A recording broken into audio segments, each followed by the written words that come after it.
자, 인생의 가장 큰 투자는 무엇일까요? 자, 우리 인생에서 가장 큰 투자가 있다면 무엇일까요? 자, 아마도 다양한 대답이 나올 것입니다. 자, 오늘 제목 위대한 투자만이 아름다운 유산을 남깁니다. 라는 이 제목은 강준민 목사가 올 봄에 출간한 위대한 투자에서 그 책에서 나온 것입니다. 자, 이 목사님은 말씀 묵상의 목회자요, 기도하는 목회자로 알려져 있습니다. 현재 미국 LA 새생명 비전교회 담임 목사로 섬기고 있습니다. 이 위대한 투자 안에 이런 글이 있습니다. 위대한 투자를 한 사람만이 아름다운 유산을 남길 수 있다. 그러니까 이 문장을 제가 그냥 제목으로 만든 겁니다. 이걸 빼고 너무 길어서 빼고 이렇게 만든 겁니다. 자, 오늘 본문은 바울의 3차 전도 여행 중 마게도냐 지역에 있을 때, 자, 바울의 3차 전도 여행입니다. 이 마게도냐 지역, 그러니까 빌립보를 포함해서 이 마게도냐 지역에 있을 때 여기서 그 고린도 지역에 편지를 쓴 것입니다. AD 한 56년경에 썼는데요. 자, 바울의 첫 번째 서신 고린도전서, 그 고린도전서에는 그 교회에서 바울에 반대하는 사람들을 선동하는 거짓 교사들에 의해 동요되고 있었습니다. 그들은 바울을 변덕스럽고 또 교만하며 용모와 말에 있어서 인상적이지 못하고 부정직하여 예수 그리스도의 사도로서의 자격을 갖추지 못했다고 그렇게 주장했습니다. 자, 바울은 이에 대응하기 위하여 자신의 사도적 자격과 또 권위에 대하여 변론하기 위하여 본 서신을 작성한 것입니다. 자, 특별히 우리가 읽은 본문은 우리 그리스도인들에게 무엇이 중요한지를 대조적으로 사도 바울이 잘 표현하고 있습니다. 다시 한번 정리하면 그렇습니다. 자, 16절에는 겉사람과 속사람, 겉사람은 이렇게 후패되고 속사람 날로 새롭게 되죠. 17절은 환난의 경함과 영광의 중함. 자, 우리가 받는 환난은 가볍다는 거예요. 그러나 받을 영광은 아주 중하다는 것입니다. 또 18절에는 보이는 것은 순간성. 이 땅에 보이는 그것은 잠깐입니다. 그래서 순간성과 보이지 않는 것은 영원하다.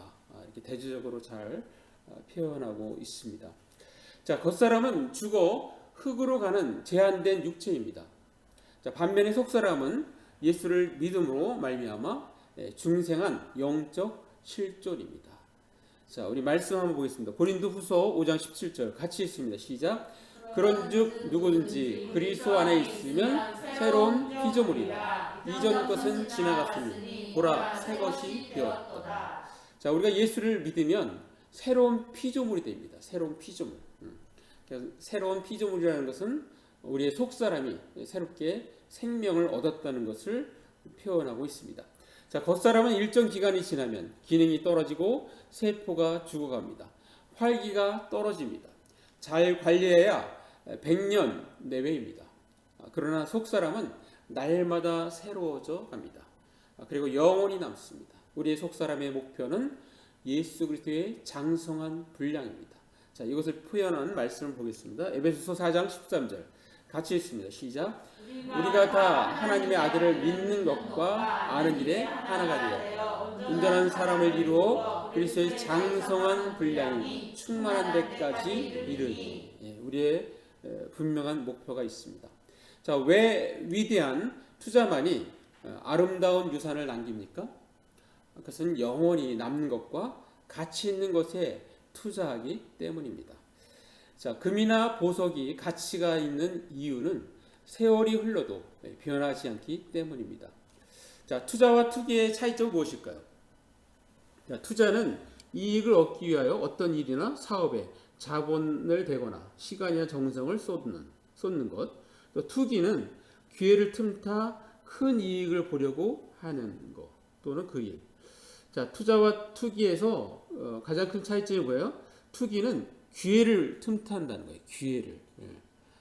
기회를 틈탄다는 부분이 있고, 그 다음에 한 번에 큰 이익을 남기고자 하는 마음, 그것이 있는 것입니다.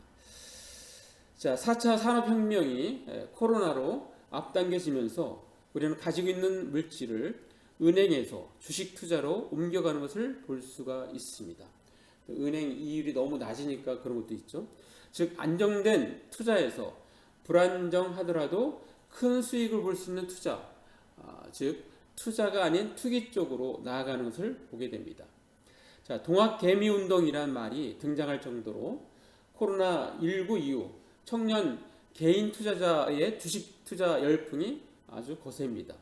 자, 빚을 내면서까지 주식과 비트코인 등의 투자의 한 방을 노리는 사람도 적지 않습니다. 자, 그러면 보이는 투자는 투기로 흘러가지만 보이지 않는 우리의 영적인 믿음 생활은 어떻게 해야 할까요?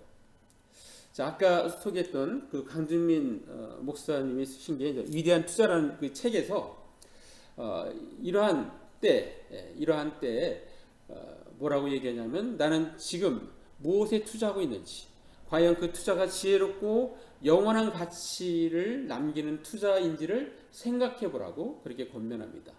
왜냐하면 무엇에 투자하느냐에 따라 얻는 것이 달라지기 때문이다라고 설명하고 있습니다. 자, 그러면서 허무한 것이 아닌 영원히 빛날 가장 위대한 것들에 투자하기를 촉구합니다. 자, 그러면서 투자해야 할 6가지를 소개하는데요. 자, 소개하겠습니다. 자, 6가지는 하나님의 말씀, 인간의 영혼, 하나님 나라, 예수님을 닮은 성품. 자, 이 5가지 영역은 다 영원한 것입니다. 영원히 남는 것입니다. 그리고 가족에 대한 투자가 가장 지혜롭고 위대한 투자다라고 그렇게 소개하고 있습니다. 자, 일시적인 것이 아닌 영원한 것에, 유통기한이 짧은 행복이 아닌 영원한 행복을 주는 것에 투자할 것을 권하고 있는 것입니다. 자, 특별히 인상적인 것은 예수님을 닮은 성품은 영원하다고 그렇게 소개합니다. 자, 한번 보겠습니다. 자, 이 땅을 떠날 때 우리는 모든 걸 놔두고 가야 하지만 예수님과 동행하면서 예수님을 닮게 된 성품만은 가져갈 것입니다. 그래서 성품에 관심이 많으십니다. 네. 자, 이렇게 성품에 대해서, 영원히 남는 것에 대해서 설명을 하고 있습니다. 그러면서 교육에 대한 투자를 강조하는데요. 교육이란 이 지식 습득만을 말하는 것이 아닙니다. 덕성을 함양하고 품격을 배우는 것이 교육입니다. 하면서 자, 우리는 왕의 자녀, 왕의 아들, 딸들입니다. 그러니 교육을 잘 받아야 합니다. 왕이 쓰는 언어가 있고 입는 옷이 있고 예절이 있습니다. 자, 그런 면에서 교육은 굉장히 중요한 투자입니다. 예. 여러분과 제가 다 뭐예요? 왕의 아들, 딸들인 거예요.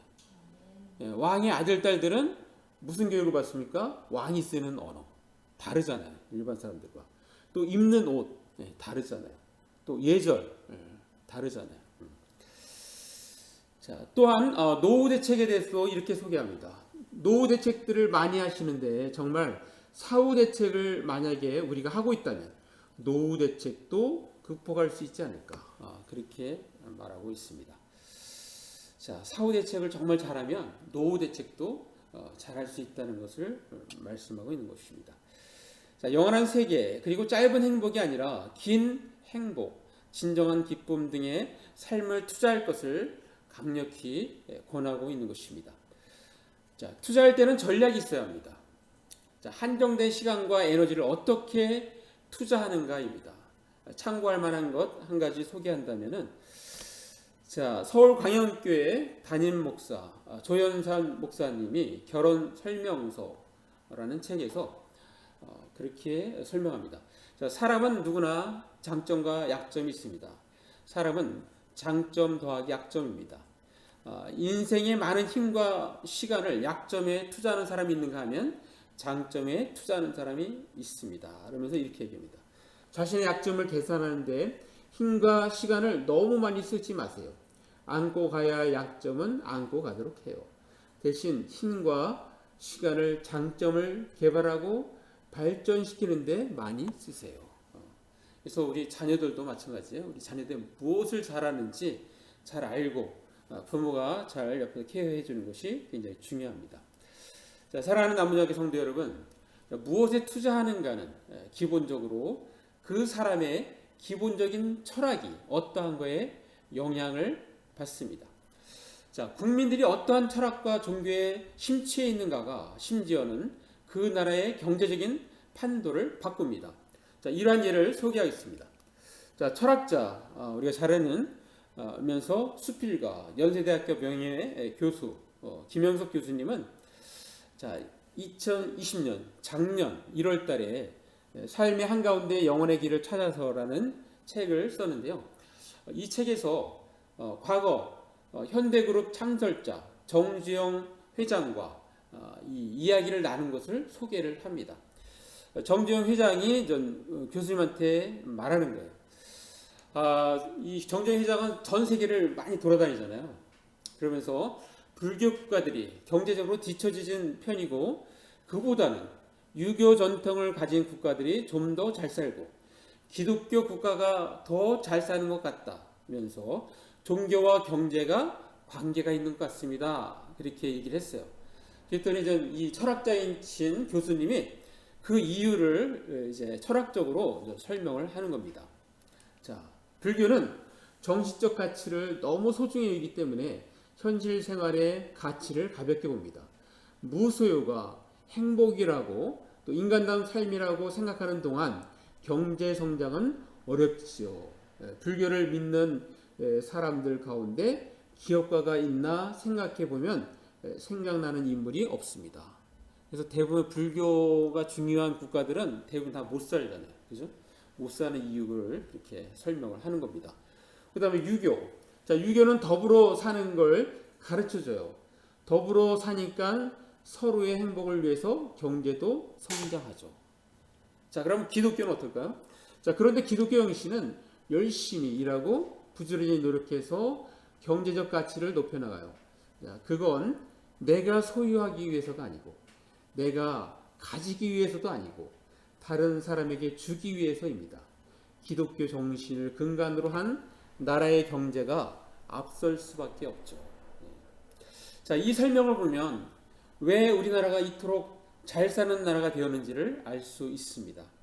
자, 우리나라의 근대화는 약 130여 년 전에 외국의 선교사들이 조선에 와서 기독교를 전파했고 그리고 우리나라 사람들이 그것을 잘 받아들였고 또한 그들이 중심이 되어서 대한민국이 출발되었기 때문에 오늘날 세계적으로 경제 강국을 이루고 있는 것입니다. 자, 우리는 지금 위대한 투자만이 아름다운 유산을 남깁니다라는 제목의 설교를 듣고 있습니다. 그렇다면 우리는 어떻게 해야 할까요? 두 가지만 말씀드립니다. 자, 첫 번째는 영원히 빛날 가장 위대한 것들에 투자해야 합니다. 한번 같이 있습니다. 시작. 영원히 빛날 가장 위대한 것들에 투자해야 합니다. 자, 우리가 아까 읽었던 본문, 자, 4장 18절, 고린도후서 4장 18절 같이 있습니다. 시작. 우리가 주목하는 것은 보이는 것이 아니요 보이지 않는 것이니 보이는 것은 잠깐이요 보이지 않는 것은 영원합니다. 자, 우리는 보이는 것들의 시선을 고정시키는 것이 아니라 보이지 않는 것들의 시정을 고정합니다. 이는 보이는 것은 한순간이지만 보이지 않는 것은 영원하기 때문입니다. 라고 그렇게 소개하고 있습니다. 자, 아까 소개한 것을 다시 한번 정리하면 이렇습니다. 가장 지혜롭고 위대한 투자 6가지. 자, 하나님 말씀, 인간의 영혼, 하나님 나라, 예수님을 닮은 성품, 가족. 여기에 투자하라는 것입니다. 자, 이 중에서 가장 먼저 투자해야 할 것이 있다면 저는 하나님 말씀이라고 생각합니다. 자, 그 이유를 아까 그 강준영 목사 그 책에서 발견할 수 있는데요. 자, 하나님의 말씀과 함께 살게 되면 자연스럽게 말씀을 통해 하나님의 마음을 품는다. 하나님의 말씀을 품는 자들은 영혼에 대한 뜨거움이 있다. 이는 가족을 향한 마음, 이웃을 향한 마음, 한 영혼에 대한 마음이 뜨거워진다. 이 뜨거움은 영혼에 대한 투자뿐만 아니라 천국을 위한 위대한 투자를 갖게 되면서 날마다의 삶에 나의 삶이 아닌 주님의 삶으로 바뀐다. 자, 이 모든 것들이 뭐예요? 자, 하나님의 말씀과 함께 살면서 이루어진다는 거죠. 그러니까 하나님의 말씀이 그만큼 중요함을 알 수 있습니다. 그래서 이렇게 더 이야기합니다. 말씀을 읽고 암송하고 묵상하고 연구하고 실천하고 가르치는 것이야말로 가장 위대한 투자입니다. 정말 복된 투자입니다. 말씀에 투자함으로써 풍성한 복을 누리시기 빕니다. 라고 이렇게 소개를 하고 있습니다. 자, 다시 한번 기억하십시오. 이 세상에 모든 지식은 유한합니다. 이 땅을 떠날 때 두고 가야 합니다. 하지만 하나님의 말씀에 관한 지식만큼은 우리와 영원히 함께합니다. 자, 말씀을 한번 보면서 확인하겠습니다. 이사야서 40장 8절 말씀 같이 읽습니다. 시작. 풀은 마르고 꽃은 시드나 우리 하나님의 말씀은 영원히 서리라. 자, 하나님의 말씀은 영원히 서 있는 말씀입니다.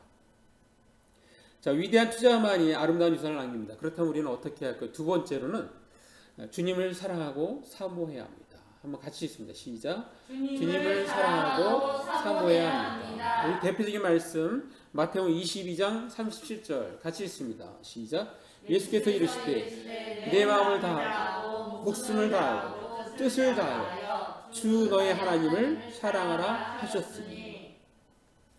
자, 마음을 다하고 목숨을 다하고 뜻을 다하여 주 너의 하나님을 사랑하라. 자, 이렇게 살아간 사람을 한 명 소개하겠습니다. 자, 55년간 독신의 몸으로 인도 남부에서 헌신한 아일랜드 여선교사 에이미 카마이클의 이야기입니다. 1867년에 태어나서 1951년까지 사셨던 분인데요. 지금부터 제가 에이미 카마이클을 에이미라고 이렇게 부르겠습니다. 자, 1867년 12월 6일 북아일랜드에서 정미소를 운영하던 부모님 사이에 사난 3녀 중 장녀로 출생합니다. 자, 에이미는 겨우 17살 때 교회에서 여직공들을 위한 공부반을 지도했고 YWCA에 야학을 맡아서 가르치는 일을 시작했습니다. 자, 그런데 여직공 사역이 소문이 나서 그녀가 시작한 지 4년 후에 21살이 되었을 때 그때 YWCA 야학에 약 500명의 여직공들이 성경 공부, 밴드 연습, 찬양 연습, 바느질 클럽, 기도회 등에 참석했다고 합니다. 아주 대단한 성취를 이뤘죠.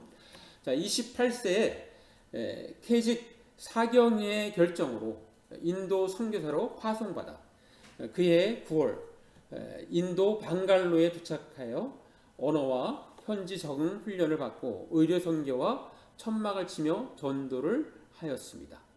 자, 그런데 어느 날 34세 때 1901년 3월 7일 날 그날도 똑같이 그 일을 열심히 하고 있는데 어릴 때 엄마에 의해 힌두교 사원에 받쳐져서 그곳에 살다가 죽기 직전에 도망쳐 나온 소녀가 있는데 프리나라는 그 소녀가 에이미 이 선교사의 이렇게 가슴에 안기는 사건이 있었습니다. 자, 이 프리나는 그날 그 감격을 나중에 회상할 때 이렇게 얘기합니다. 엄마처럼 나를 무릎에 안고 뺨에 뽀뽀를 해준 사람이 에이미였습니다. 그날부터 에이미는 나의 안마가 되었고 나는 그의 딸이 되었습니다. 자, 이 프리나 때문에 에이미는 어린이 도둑이라는 별명을 얻었고 시집도 가지 않았지만 수많은 아이들의 안마가 되었습니다. 이 타미러로 안마라는 것은 엄마라는 뜻입니다. 엄마, 우리나라로 엄마라는 뜻이에요. 자, 에이미는 진정한 안마 노릇을 위해 아이들과 함께 공부하고 먹고 자고 일할 수 있는 생활 공동체를 시작했습니다. 그것이 버려진 아이들의 도피성 도나브로 공동체, 도나브로는 지역 이름이에요. 도나브로 공동체를 만들었습니다. 자, 거기에는 부모들이 버린 아이, 사원에서 도망 나온 아이, 사원으로 팔려가던 아이, 집 나온 아이 등 병들어 버려진 아이, 미혼모들의 아이들이 모였습니다. 자, 우리나라로 하면 고아원을 생각하시면 되겠습니다. 그것도 이제 여자 아이들만 이렇게 운영하는 고아원으로 시작했습니다. 나중에는 남자 아이들도 받게 되는데요. 자, 84세 1951년 1월 18일 에이미가 하나님의 부르심을 받았을 때에는 공동체 식구는 병원 동역자들을 포함해서 약 1000명이 넘었다고 합니다. 지난 120년간 거기에서 얼마나 많은 어린이들이 구원을 받았고 그들이 자라서 가정을 꾸리거나 훌륭한 인도의 일꾼이 되었는지 우리는 생각만 해도 아주 놀라운 일이라고 생각할 수 있습니다. 자, 그런데 더 놀라운 것은 에이미는 인도에서 50년간 때로는 수백 명 또 수천 명을 먹이면서도 한 번도 정부의 보조를 받지 않았다는 것입니다. 어떻게 정부의 보조를 받지 않고 그 수많은 사람을 먹이고 했을까요?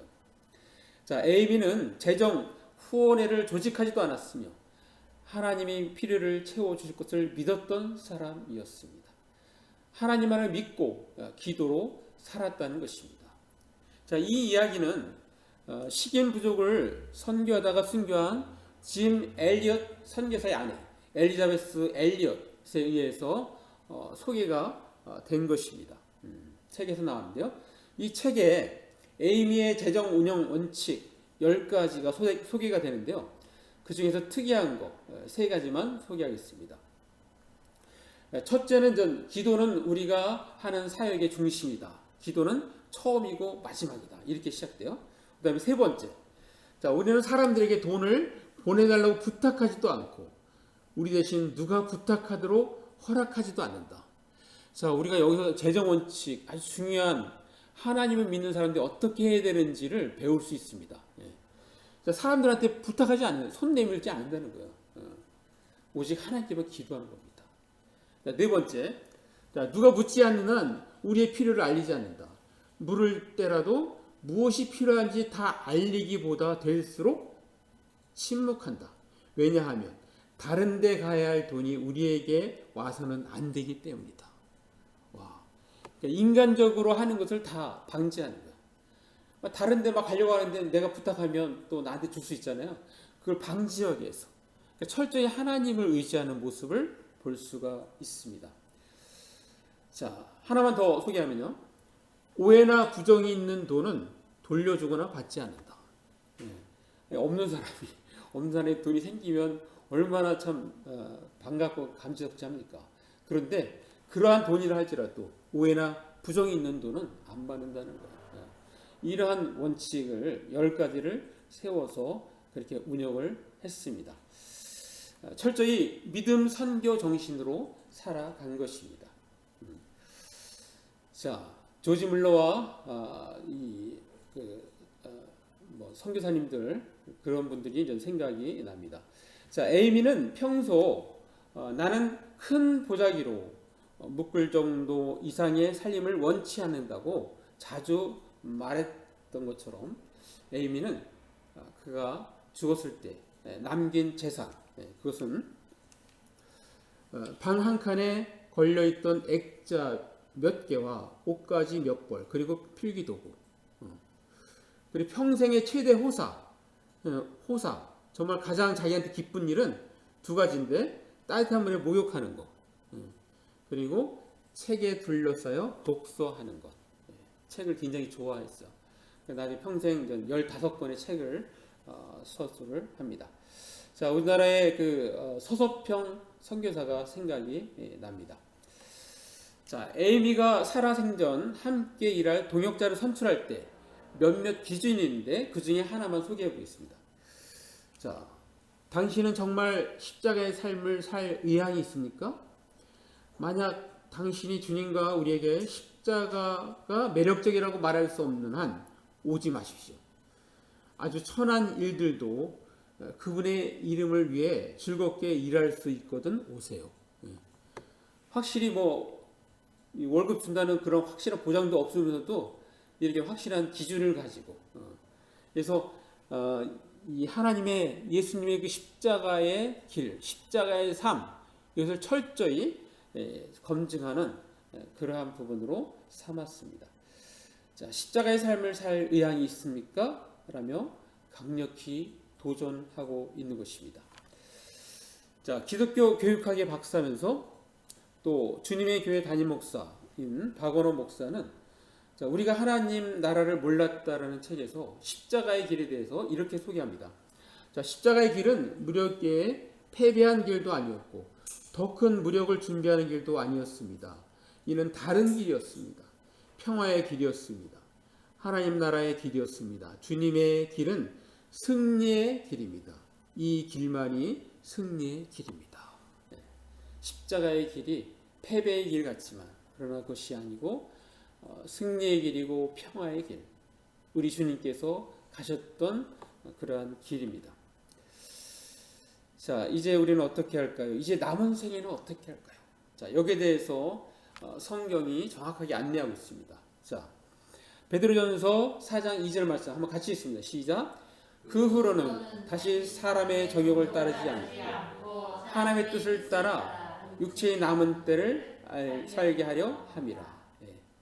자, 이것을 영어로 보면 자, 우리 학생들 영어를 참 좋아하니까 영어로 한번 보겠습니다. 자, 똑같은 아까 그 말씀인데 He does not live the rest of his earthly life for ever human desires, but rather for the will of God. 자, 여기 보면은 자, 악한 인간의 그런 욕망들을 위하여가 아니고 이 땅에 남은 생애를 사는데 요 악한 욕망을 위한 그러한 것을 위하지 아니하고 오히려 무엇을 위한다고요? 하나님의 뜻을 위하여. 하나님의 뜻을 위하여. 남은 생애를 하나님의 뜻을 위하여 살아야 한다는 것입니다. 자, 에이미 카마이클 이야기를 마지막으로 하나 더 하겠습니다. 자, 에이미 카마이클은 이렇게 얘기했습니다. 녹슬기보다는 탈진하고 말겠다. 녹슬기보다는 내가 이 육신의 몸을 그냥 내 편한 데를 막 두고, 왜냐하면 이 사람이 좀 이렇게 한번 다쳐가지고 휠체어로 많이 살았어요. 오랫동안 휠체어로. 그래서 이제 그만 쉬시죠 많이 그랬을 거 아니에요. 그런데 그걸 거부하고 그 휠체어를 타면서도 그 사역을 다 한 거예요. 죽을 때까지. 그래서 자기는 그냥 안 써서 녹슬기보다는 탈진하고 말겠다라고 그렇게 표현하고 있습니다. 자, 이 말을 보면서 이 에이미가 얼마나 주님을 사랑하고 사모했는지 우리는 알 수 있습니다. 그래서 원래 책 제목이 A Chance to Die. 그러니까 죽을 기회.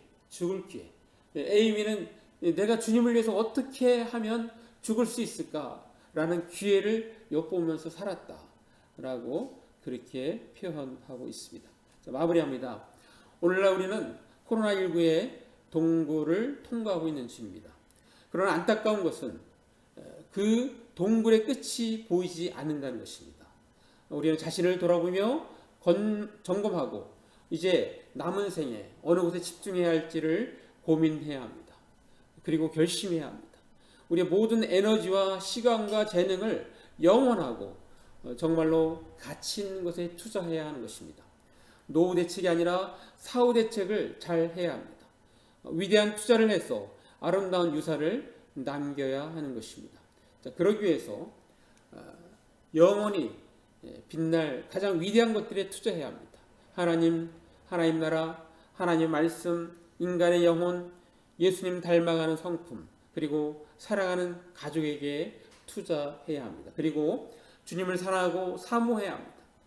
주님의 사랑 가운데 살아야 합니다. 주님의 사랑 안에서 살아야 합니다.